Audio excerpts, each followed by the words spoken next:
Fala galera, eu sou o Mate e esse é o Caranga News. E no vídeo de hoje eu vou estar falando de carros que mexeram com a cabeça da molecada, principalmente nos anos 80 e comecinho dos anos 90.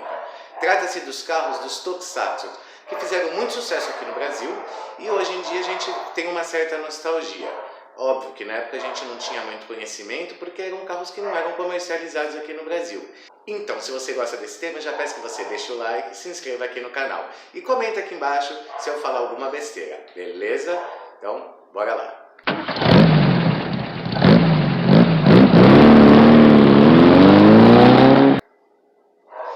Os carros do Jaspion, era um modelo Mazda RX-7, um modelo muito conhecido por lá e também muito utilizado principalmente para quem gosta de praticar drift. O carro ficou célebre na configuração com seu motor Wankel, rotativo de posição dianteiro central, e é um carro que ficou muito conhecido principalmente nas aventuras do Jaspion.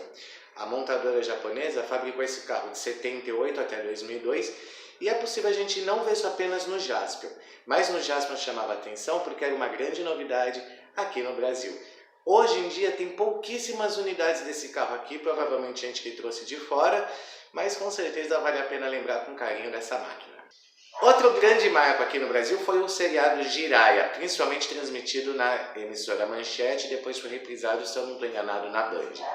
O carro, inclusive, que todo mundo ficava babando na abertura era o Nissan ZX Z31 1988. Foi um carro muito cobiçado na época e os destaques desses carros é que grande parte desses veículos esportivos eles tinham os faróis escamoteáveis, que no Brasil, inclusive, foi muito utilizado pela Miura. Já no Giban, a viatura que ele utilizava em grande parte do seriado era um Pontiac Firebird e um item de desejo na lista de fãs de séries japonesas, principalmente passadas na TV Manchete ali no começo dos anos 90. Esse veículo, inclusive, foi fabricado pela Glaslit no Brasil para vender para as criançadas e foi um sucesso de vendas. Uma das minhas séries preferidas, o Esquadrão Relâmpago Changeman, era muito comum que a gente via eles numa picape, que era totalmente caracterizada para os heróis, mas em grande parte das cenas, principalmente quando eles não estavam transformados, era muito comum vê-los usando motos da Suzuki, mas o que chamava atenção era o Mazda 626 1985, a versão coupé desse carro. Se você reparar, a lanterna dele é um pouco diferente do que a gente vê nas linhas que eram divulgadas no site da época, principalmente por algumas imagens. Mas ele tinha alguns detalhes em adesivo, denominando que era um Nissan, então deduzimos que era uma versão especial. E obviamente, como a série era distribuída para vários países, poderia ser uma versão especial, que chamaria a atenção dos consumidores.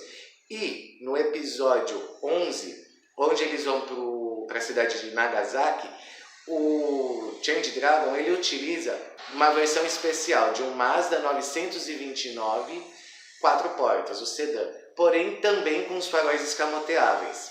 A versão coupé não tinha, mas essa versão tinha a versão escamoteável, inclusive é muito raro encontrar esses carros hoje em anúncio, porque a gente vê sem ser na versão escamoteável. Mas de qualquer forma, um sonho de consumo para a época. E como eu tinha falado, a picape do Changeman, eu tive que fazer uma larga pesquisa para poder encontrar. Trata-se de uma picape Hilux 4x4 com suspensões elevadas e sem o teto. Uma versão conversível ou targa que ficava mais prático para eles e ficou um fenômeno também. Porque muitos tentam descobrir, mas fazendo toda a análise do design do carro, embora totalmente caracterizado, a gente percebe que é uma Hilux. Já nos Flashman a gente não vê muitos carros. O que chamava mais atenção era o caminhão, o Flash King Jr. Em um dos episódios, para ser mais específico, no episódio 7, eles utilizam um carro que estava sendo lançado naquela época no Japão, que era um Ford Festiva. E o detalhe é que ele era a versão Canvas Top. Tem até um detalhe na parte da abertura do teto solar de lona e chama atenção, porque no Japão é muito comum a gente ver esse termo Canvas Top, principalmente nos carros da Suzuki, principalmente a Samurai, a Vitara. Então chama atenção porque eu não recordo de muitos carros, mas o que está presente nessa cena, talvez fosse até um merchandising na época, porque era lançamento, era esse pequenininho da Ford. E se você chegou aqui, eu já peço que você curta, comenta, deixa comentários aqui embaixo, dê sugestões e, se possível, compartilhe esse vídeo com seus amigos. E para finalizar, o Inspector, porque ele utilizava um carro que era até visto aqui no Brasil, principalmente quando ele foi exibido no comecinho dos anos 90. Com as importações, a gente via alguns modelos do Camaro.